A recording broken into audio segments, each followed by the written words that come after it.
ডাকসু নির্বাচনে ২৩টি কেন্দ্রের ফলাফল ঘোষণা করেছে নির্বাচন কমিশন। ভিপি, জিএস, এজিএস সহ ৩ পদেই এগিয়ে আছে ছাত্র শিবির সমর্থিত অদম্য জবিয়ান ঐক্য প্যানেল।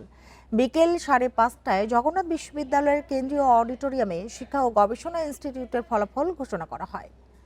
ভিপি পদে ২,৮১৯ ভোট নিয়ে এগিয়ে রয়েছে শিবির সমর্থিত প্যানেলের মোহাম্মদ রিয়াজুল ইসলাম। ২,৬৯১ ভোট নিয়ে তার নিকটতম প্রতিদ্বন্দ্বী ছাত্রদল ও ছাত্র অধিকার পরিষদ সমর্থিত প্যানেলের AKM রকিব। জিএস পদে বিপুল ভোটে এগিয়ে রয়েছে ছাত্র শিবির সমর্থিত প্যানেলের আব্দুল আলিম আরিফ। তিনি এখন পর্যন্ত ২,৯৮২ ভোট পেয়েছেন। ১,২৫১ ভোট নিয়ে তার নিকটতম প্রতিদ্বন্দ্বী ছাত্রদল সমর্থিত প্রার্থী খাদিজাতুল কুবরা। আরো জানাতে জগন্নাথ বিশ্ববিদ্যালয় থেকে আমাদের সাথে যোগ দিয়েছেন সহকর্মী রিফাত শিশির। শিশির, শুরুতেই জানতে চাই যে ৩৯টি কেন্দ্রের মধ্যে এখন পর্যন্ত কতটির ফলাফল পাওয়া গেল, আর সারাদিনে এমনিতেই ভোটের পরিবেশ কেমন ছিল?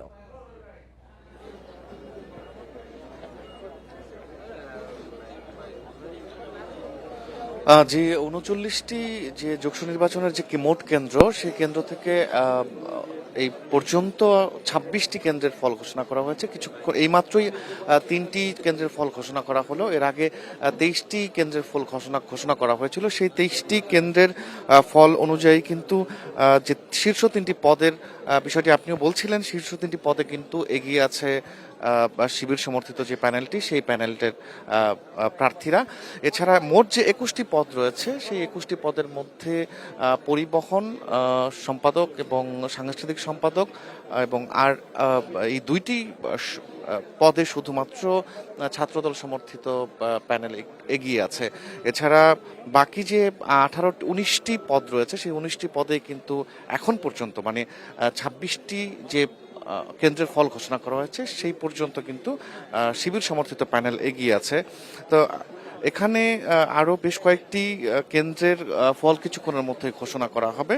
এবং আমি একটু বলতে চাই যে আসলে ২ দশক পরে যে নির্বাচন হচ্ছে জগন্নাথ বিশ্ববিদ্যালয়ের, সেই নির্বাচনকে কেন্দ্র করে কিন্তু ছাত্রীদের মধ্যে একটি উদ্দীপনা লক্ষ্য করা যাচ্ছে এবং তারা কিন্তু বিশ্ববিদ্যালয়ের বাইরে কিন্তু হাজার হাজার ছেলেমেয়েরা অপেক্ষা করছেন চূড়ান্ত ফলাফলের জন্য। তা এখন ভোট গণনা চলছে, কিছুক্ষণের মধ্যে আরো কয়েকটি কেন্দ্রের ফল ঘোষণা করা হবে। সেই অপেক্ষায় আমরা সবাই, গণমাধ্যম কর্মী সহ সবাই অপেক্ষা করছে।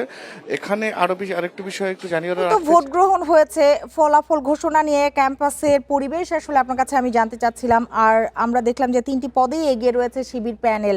এই যে তাদের এগিয়ে থাকার পেছনে কোন বিষয়গুলো কাজ করেছে, শিক্ষার্থীরা কি বলছেন?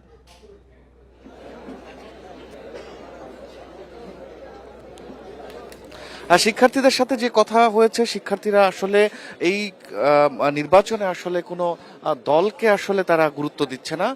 দলের বাইরে আসলে তারা দেখছেন যে সার্বিকভাবে বিশ্ববিদ্যালয়ের পরিবেশ এবং তাদের সাথে যারা যোগাযোগ এবং সার্বিকভাবে উন্নয়ন কল্পে কাজ করবে, তাদেরকেই চিহ্নিত করে তারা আসলে ভোট দিয়েছেন। আসলে কে কোন প্রার্থী কোন দলের, সেই বিষয়টি আসলে শিক্ষার্থীরা তেমন একটি বিবেচনা করেনি।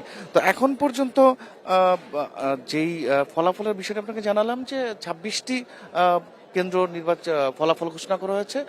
১৯টির মধ্যে কিন্তু এগিয়ে আছে শিবির সমর্থিত প্যানেল। বাকি যে কেন্দ্রগুলো রয়েছে আরো, সেই কেন্দ্রগুলোর ফলাফল চূড়ান্ত না হওয়া পর্যন্ত আসলে কিছু বলা যাচ্ছে না। রিফাত শিশির, আপনাকে অনেক ধন্যবাদ আমাদের সাথে যোগ দেওয়ার জন্য।